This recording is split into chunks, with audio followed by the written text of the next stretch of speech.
Hello everyone and welcome back to our channel. In today's tutorial, I'm going to show you how to view your Coinbase portfolio.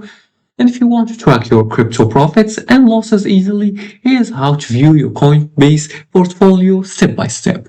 Now before we start, you have to know this Coinbase is a secure online platform for buying, selling, and transferring and storing cryptocurrency. So if you'd like to join this platform, you're gonna go to the coinbase.com website and make sure to click on the sign in button or the sign up button, depending on whether you created an account or you haven't already. And if you didn't, you can click on sign up and create one by entering your email accounts and your information about yourself.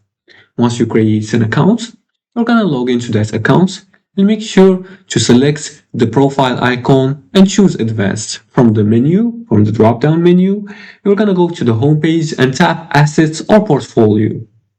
Now at the top, you'll see your total portfolio value, and you can switch to between daily, weekly, monthly, or yearly performance. You can also scroll down to see each cryptocurrency you own and tap on any coin to see detailed performance charts and transaction history. Now check your gains or losses and review past transactions. Also, for better tracking, regularly monitor your portfolio and avoid emotional decisions during short-term price changes. And that's it. That's how you view your Coinbase portfolio. And if you like this video and found this helpful, please like and subscribe and leave a comment below the video if you have further more questions about this topic. Thanks for watching and see you again in the next tutorial.